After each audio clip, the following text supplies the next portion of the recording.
একদম ঠিক দেখেছো, কিছুই পড়নি, সারা বছর ধরে কিচ্ছু পড়া হয়নি।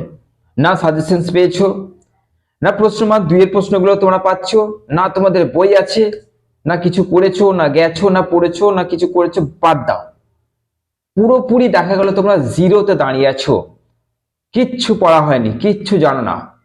তারপরেও তোমরা পাস করবে। আজকে আমি বলতে এলাম কিভাবে। এটাও কি সম্ভব?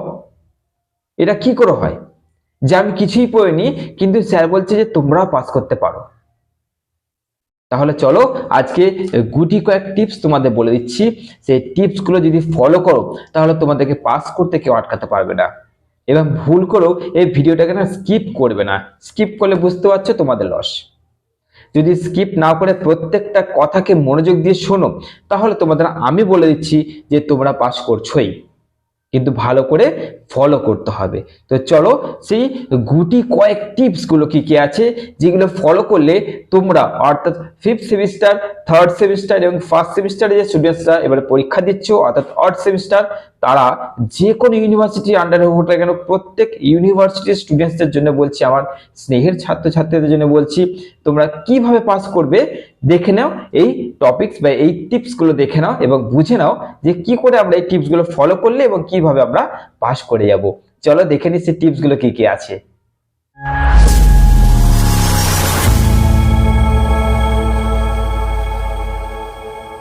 আজকের এই সম্পূর্ণ ভিডিওতে তোমাদের জন্য আমি এমন কিছু কথা বলতে চলেছি যার মধ্যে তোমরা একটা অযৌক্তিক কথা খুঁজে পাবে না। প্রত্যেকটা কথার মধ্যে, প্রত্যেকটা কথার লাইনের মধ্যে মানে আছে, যুক্তি আছে।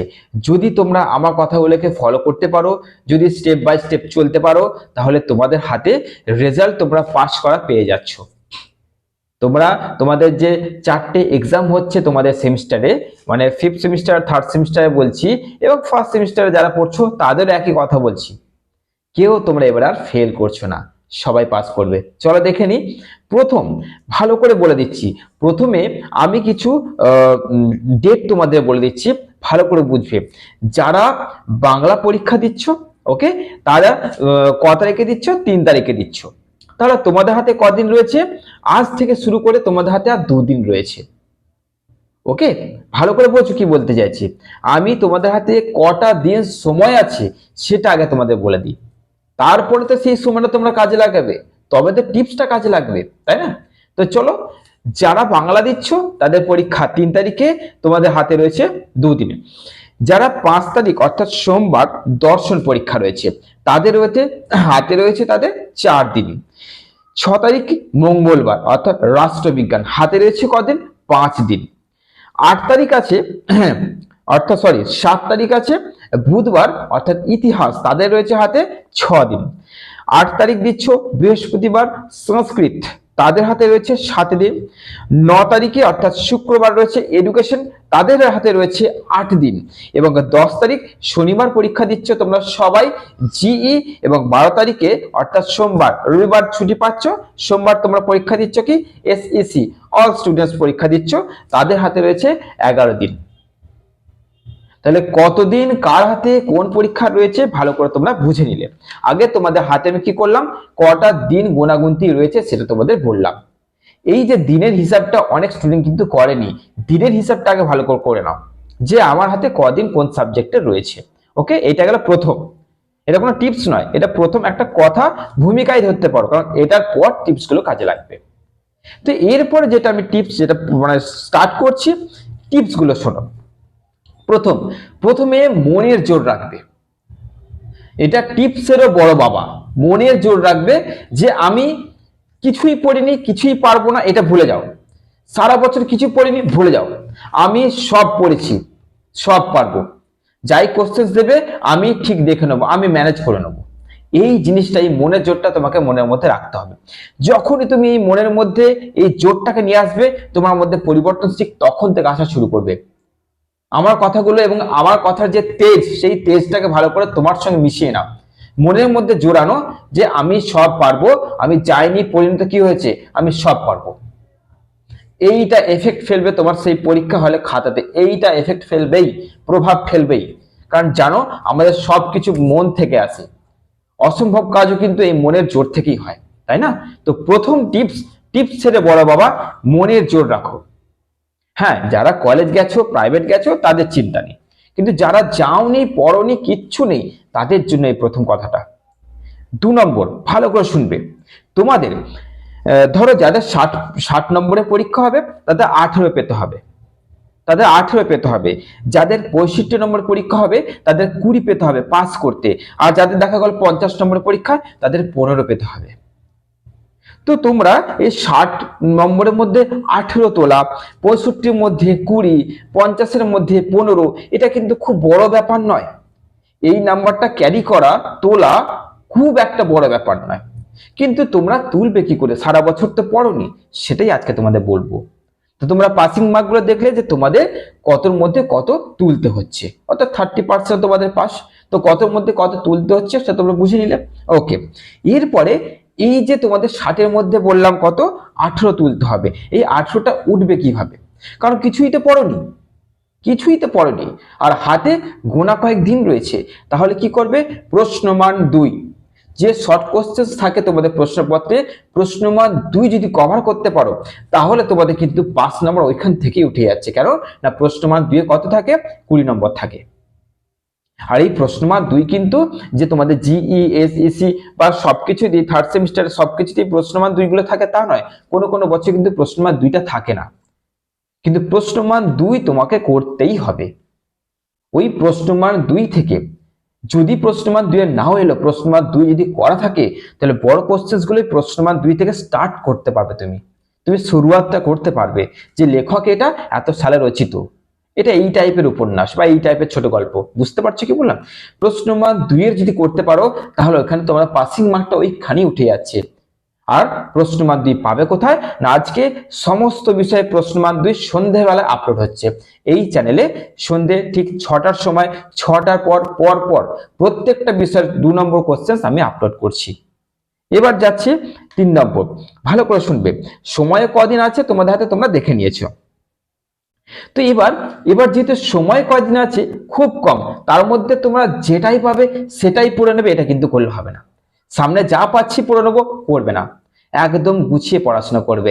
আমি যবে থেকে সাজেশনস আপলোড করেছি সব কটা গুছিয়ে আপলোড করছি। নিশ্চয়ই তোমরা লক্ষ্য করছো যে স্যার গুছিয়ে আপলোড করছে, প্রথমে ডিএসসি, তারপরে জিই, তারপরে এসইসি। তোমরাও সেইভাবেই গুছিয়ে পড়ো। দেখো, আমার একটাই কথা, তোমরা ডায়লগ বলতে পারো এটাকে, যে গুছিয়ে পড়লে কম সময়টাও কাজে লেগে যায়। গুছিয়ে পড়ো, এর থেকে বড় ট্রিক্স আর কিচ্ছু নেই। হয়ে গেল যে দেখো, সব থেকে বড় হচ্ছে কিছু স্টুডেন্টস যদি কিছু নাও পড়ে তাদের মাথায় একটা বুদ্ধি কিন্তু থাকে যে প্রিভিয়াস ইয়ার্স এর কোশ্চেন্স গুলো যদি আমরা পেয়ে যেতাম, মানে 19, 20, 21, 22 এই 4টে বছরের কোশ্চেন যদি পেয়ে যেতাম তাহলে কিন্তু ওইগুলো করলেও কিন্তু আমাদের অনেকটা কভার আপ হয়ে যেত। আমি তোমাদের বলে দিচ্ছি, প্রিভিয়াস ইয়ার্স এর কোশ্চেন থেকে 50% নাম্বার কিন্তু তোমাদের প্রতি বছর রিপিট আসে। মানে 2024 এক্সাম দিচ্ছ, প্রিভিয়াস ইয়ার্স এর কোশ্চেন যদি ঘেটে নাও 50% নাম্বার তুমি ওখান থেকে পেয়ে যাচ্ছ কমন। আর তোমাকে পাস করতে কত লাগছে? 30%। পাচ্ছ 50, কিন্তু পাস করতে হবে মাত্র 30%। এবার কথা হচ্ছে প্রিভিয়াস ইয়ার্স কোশ্চেন্স পাবো কোথায়? আমার সাজেশনস যদি তোমরা দেখে থাকো তাহলে ওই সাজেশনস এর মধ্যে প্রিভিয়াস ইয়ার্স এর কোশ্চেন্স কে এক জায়গা করে নিংড়ালে যে রস বেরিয়ে আসে, সেই নির্যাসটুকু আমার সাজেশনে দেওয়া আছে। কোথাও কিচ্ছু খুঁজতে হবে না, 19, 20, 21, 22 কিচ্ছু খুঁজতে হবে না, শুধু ওই সাজেশন যদি ফলো করতে পারো। এবার যাচ্ছি, হাতে সময় কম, তাহলে সাজেশনস কি সব প্রশ্ন এখন পড়তে পারবে না। প্রশ্নমান 5 এর 2টো, প্রশ্নমান 10 এর 2টো যদি এরকম করেও তোমরা পড়ে নিতে পারো তাহলেও তোমাদের অনেক লাভ। কারণ আজকে সন্ধ্যেবেলা প্রশ্নমান 2 তোমাদের দিয়ে দিচ্ছি, এরপরে প্রশ্নমান 5 ও 10 এর 2টো করে পড়ছো, তাহলে তোমাদের কি আটকাবে? তাই না? কে আটকাবে তোমাদেরকে বলো না? তোমাদের তো আরামসে নাম্বার উঠে যাচ্ছে প্রশ্নমান 2 থেকে। তারপরেও বলছে প্রশ্নমান 5 এর মাত্র 2টো আর 10 এর মাত্র একটাই করো না, একটাই করো, তাহলে তোমাদের কিন্তু আরামসে নাম্বারটা হাতের মুঠে চলে আসবে। কয়েকটা দিন আছে, একটু গুছিয়ে পড়ো, একটু কষ্ট করো, এটাতে আমার কিছু যায় আসে না, কিন্তু তোমাদের যে নাম্বারটা একটু কমে সাপ্লি আছে তাহলে আমি কষ্ট পাবো। কারণ আমি দেখো তোমাদের পড়া, তোমাদের ভালোর জন্য, তোমাদের সুবিধার জন্য গুছিয়ে আপলোড করছি, যাতে তোমাদের কোনো লটঘট ভাবে পড়াশোনাটা না হয়। ওকে, তাহলে বুঝতে পারলে কি বললাম। এরপরে যে সাজেশনস গুলো আমি দিচ্ছি তার অ্যান্সার গুলো তোমরা কোথায় পাবে? দেখো, বরাবর অ্যান্সার অনেকজনের কাছেই আছে। এখানে যারা অনলাইন ক্লাস করে তাদেরকে তো সহজ সরল ভাষায় আমি লেখাই, সেটা তো তোমাদের প্রোভাইড আমি করতেই পারবো না, কারণ তারা অনলাইন ক্লাস করছে, তারা পেমেন্ট ক্লাস করছে। কিন্তু তবুও অ্যান্সার পাবে কোথায় এটা সবাই জানে। একটু গুগলে সার্চ করে নেওয়া, তাই না? একটু গুগলে সার্চ করলে কিন্তু তোমরা অ্যান্সার গুলো পেয়ে যাচ্ছ, বা তোমরা কারো না কারো কাছ থেকে, বন্ধুদের কাছ থেকে অ্যান্সার পাবে। অ্যান্সার তোমরা পাবেই। আমি কি বললাম, গুটি কয়েক কোশ্চেন, 5-এর 2টো 10-এর 1টা, এইভাবে যদি করে নাও একটু গুগল সার্চ করে, তাহলে কিন্তু তোমাদের কিন্তু অনেকটা কভার হয়ে যাচ্ছে। মানে কেউ প্রশ্ন দেবে এই অপেক্ষা না বসে থেকে এইভাবে সার্চ করে নাও, তাহলেও তোমরা কিন্তু কোশ্চেনটা কিছুটা হলেও পেয়ে যাবে। হ্যাঁ, আমি করাচ্ছি, গুছিয়ে লেখাচ্ছি, হয়তো গুছিয়ে পাবে না, কিন্তু তোমাকে একটু গুছিয়ে নিতে হবে, ব্যাস। ওকে, গুছিয়ে পড়ছো, গুছিয়ে সাজেশনসটা নিয়েও নিচ্ছ। এরপরে দেখো, এখানে সব থেকে বড় কথা হচ্ছে, এবার তোমরা যখন মনের জোর খাটিয়ে নিয়েছো, যে চলো, আজকে স্যার যখন বলে দিয়েছে যে এবার আমি সব পারবো, আমি 2 নম্বর, আমি 5 নম্বর, আমি 10 নম্বর সব পারবো, তো আমি পারবো। আমি বলছি শোনো, আমার চ্যালেঞ্জ, তোমরা পারবে, কারণ তোমরা যেভাবে আমাকে সাপোর্ট করেছো, তোমাদের এই যে হার্ট, সেটা হচ্ছে সরল, সিম্পল, একদম নিঃস্বার্থ, সাধারণ, খুবই উদার। তোমরা যথেষ্ট উদার, তোমরা পারবে। তোমাদের মধ্যে কোনো স্বার্থপরতা নাই। প্রশ্ন তো আশা করছি কোনো স্বার্থপরতা আসবে না, পড়াশোনা তো।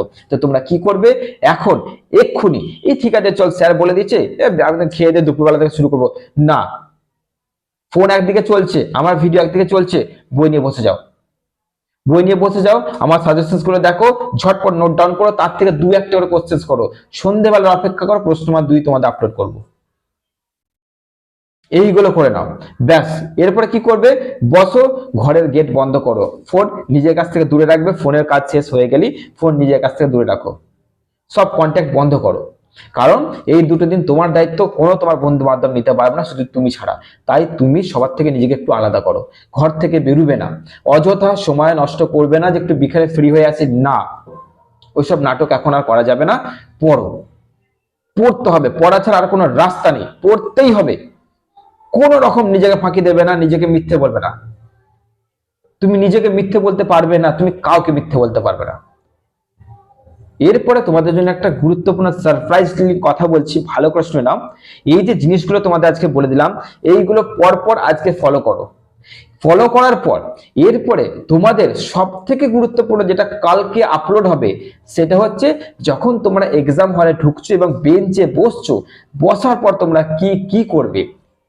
কারণ এক্সাম হলে যে সিচুয়েশন তৈরি হয় না, যতই পড়ো, এই সিচুয়েশনটা কিছুটা তোমাদেরকে ঘাবড়ে দিয়ে তোমাদের পড়াটাকে কিছুটা ব্লক করে দেয়। দেখবে পরীক্ষা হলে বসে লিখতে গিয়ে আমরা ভুলে যাই, কেন হয় সেটা? সেই সিচুয়েশনে কি করবে এবং আরো অনেক কিছু ওই হলের মধ্যেই করা যায়, সেটা তোমাদের আমি বলে দেবো, লিগ্যাল প্রসেস। কিন্তু ওইগুলো যদি টিপস গুলো ফলো করে নাও, পরীক্ষা হলে ওই রুমে তোমাদের কিন্তু কাজ কমপ্লিট হয়ে যাবে। ওকে, চলো, কথা বাড়াবো না, কেন না তোমাদের মূল্যবান সময় আমি নষ্ট করতে চাইছি না।